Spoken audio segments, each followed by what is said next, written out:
Buenas tardes con todos. Mi nombre es Misalina Milagro Salinas Brañez. Soy médico residente de anestesiología del Hospital Naval. El tema de hoy es el ayuno preoperatorio. Vamos a comenzar definiendo lo que es el ayuno preoperatorio. El ayuno preoperatorio en sí es el periodo en el que el paciente no ingiere alimento antes de que la operación inicie. También es el tiempo que transcurre entre la última vez que el paciente comió hasta que el paciente entre a cirugía o le realicen algún procedimiento quirúrgico. El ayuno preoperatorio en realidad tiene objetivos los cuales los voy a ir mencionando. Uno de ellos es prevenir las complicaciones a nivel de- del sistema respiratorio. O sea, prevenir complicaciones que están asociadas o vinculadas con la aspiración de alimentos o líquidos durante la cirugía o el procedimiento que el paciente se esté realizando. Otro de los objetivos es reducir la broncoaspiración. Este término significa que pase alimentos, o ya sean sólidos o líquidos, del sistema digestivo al sistema respiratorio, por las vías respiratorias. Y esto sí ocasionaría en nuestros pacientes, pues, las complicaciones respiratorias. Otro de los objetivos del ayuno preoperatorio es disminuir el riesgo de neumonía, disminuir las alteraciones respiratorias, como ya les iba mencionando, disminuir el riesgo de la hipoglicemia o que el paciente esté deshidratado. Hipoglicemia, o sea, que el paciente no tenga glucosas estables, glucosas en parámetros normales, ¿no? Sino esté mucho debajo de lo normal. Cuando un paciente se somete o va a entrar a cirugía, pues hay ciertos factores de riesgo. Entonces, estos factores de riesgo los contendemos, como decir, cuando nosotros iniciamos un ayuno preoperatorio adecuado. Entonces, los factores de riesgo son las cirugías que están denominadas como emergencia. Las cirugías de emergencia son aquellas cirugías en las que el paciente llega al hospital de un momento a otro sin ninguna evaluación anestésica previa, sin que nosotros conozcamos bien al paciente. También otro de los factores de riesgo son las personas de edad avanzada, o sea, los ancianos. Por lo general, estos pacientitos presentan enfermedades crónicas, usan medicamentos desde hace muchos años, y esto sí ocasiona problemas en nuestro trabajo, ¿no? Otro de los factores de riesgo importante, pues, es la obesidad. Los pacientes que tienen obesidad, tienen un IMC mucho más de 30, pues ellos también son parte de los factores de riesgo en una cirugía. Las pacientes gestantes también son parte de los factores de riesgo. Y las posiciones quirúrgicas que se adopta en sala de operaciones. Hay cirugías en las cuales el paciente que tiene que estar en ciertas posiciones y eso dificulta el tránsito intestinal, o sea, dificulta el paso libre de los alimentos. Continuamos con factores de riesgo. Estas ya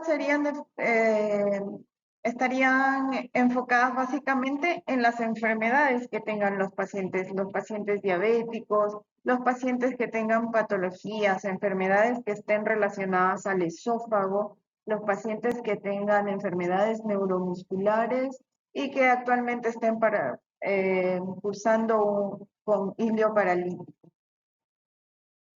Entonces, vamos a tener en cuenta el ayuno preoperatorio según las horas en las que se hayan tomado o ingerido los alimentos. Los separamos así entre líquidos claros, leche materna si el paciente es un bebé, las fórmulas lácteas y los alimentos sólidos. Y cada uno de ellos tienen un tiempo mínimo de haber ingerido para que el paciente pueda pasar a sala o a su procedimiento o cirugía en la que esté programado. Vamos a ir desglosando uno por uno para darnos cuenta cuánto tiempo es el mínimo que se tiene que esperar según los alimentos que el paciente haya ingerido. Entonces comenzamos con los líquidos claros. Cuando un paciente va a entrar a sala, y por lo general cuando son pediátricos, les damos un tiempo mínimo en que pueda tomar agua, lo cual lo denominamos como líquidos claros, que son de 2 horas. Esto quiere decir que el paciente toma agua a las 8 de la mañana y la cirugía estaría comenzando a las 10 de la mañana. Los líquidos claros, por lo general, no son como tal líquidos claros, solo agua. No están incluidas gaseosas, no están incluidas refrescos, mucho menos el café. Tiene que ser exactamente agua. Ahora, con respecto a los pacientes lactantes, pacientes pediátricos, que aún estén consumiendo o todavía parte de su alimentación sea la lactancia materna, pues el lapso de tiempo que se le da de ayuno es de 4 horas. Entonces, si un bebé va a tener que entrar a sala de operaciones, le van a tener que hacer algún procedimiento quirúrgico, la última lactancia tiene que ser 4 horas previas. Por ejemplo, si la última lactancia del bebé fue a las 6 de la mañana, la cirugía del paciente bebé tendría que ser a las 10 de la mañana. Este lapso de tiempo es necesario memorizarlo, recordarlo, para tener en cuenta que al cumplir este tiempo recomendado, pues el paciente va a estar exento o libre de tener complicaciones respiratorias durante su cirugía. Ahora, si nuestro paciente, que es un bebé, aparte de tener la lactancia materna, en casa le dan fórmulas lácteas, leches maternizadas, pues este tiempo es un poco mayor. Ya no serían 4 horas como la lactancia materna, que ya les expliqué, sino serían 6 horas. 6 horas porque es una fórmula mucho más grasosa, tiene otra consistencia muy distinta a lo que es la leche materna. Y para tener en cuenta sería como un ejemplo, si el paciente le dieron el biberón con la fórmula láctea a las 6 de la mañana, pues el bebé estaría entrando a sala de operaciones al mediodía, completando así las 6 horas de ayuno que se necesitan si la leche maternizada haya sido el último alimento que haya consumido.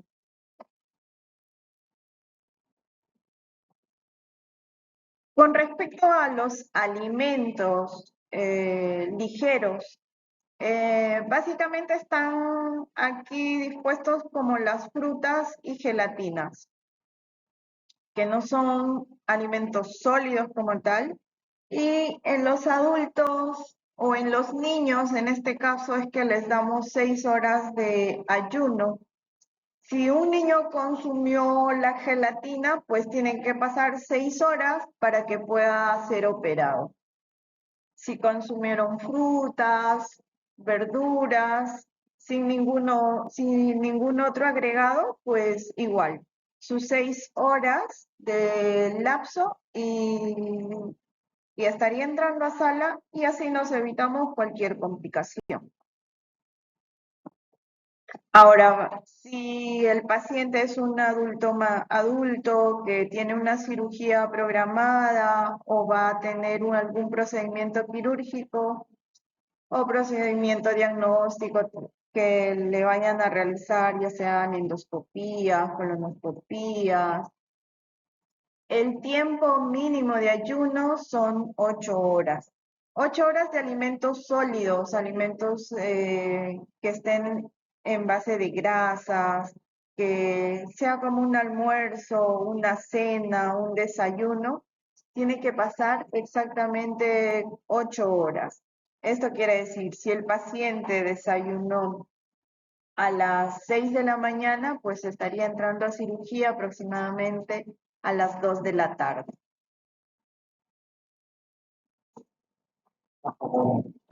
Entonces, también tenemos poblaciones especiales, ¿no? Los pacientes pediátricos, las gestantes y los pacientes que usan alimentación enteral. Como ya les explicaba, los pacientes pediátricos siempre tenemos muy en cuenta este tiempo de ayuno porque son quienes más tienen riesgos de complicaciones respiratorias. Entonces, recordar siempre que la lactancia materna son 4 horas de ayuno mínimo. Si el niño o el bebé está usando fórmulas lácteas, serían 6 horas de ayuno mínimo antes de que entre a sala o que se pueda operar. Y si está utilizando o consume alimentos ligeros o que haya comido una fruta, entonces estaríamos esperando igual las 6 horas. En las gestantes también tenemos ciertas restricciones porque una gestante no puede estar con mucho tiempo de ayuno porque afectaríamos tanto a la madre y también al bebé, al feto que va a nacer, al bebé. En cuanto a la alimentación enteral, pues estos pacientes por lo general están en hospitalización y son quienes tenemos mucho cuidado. Bueno, hasta aquí sería la exposición del día de hoy. Muchas gracias.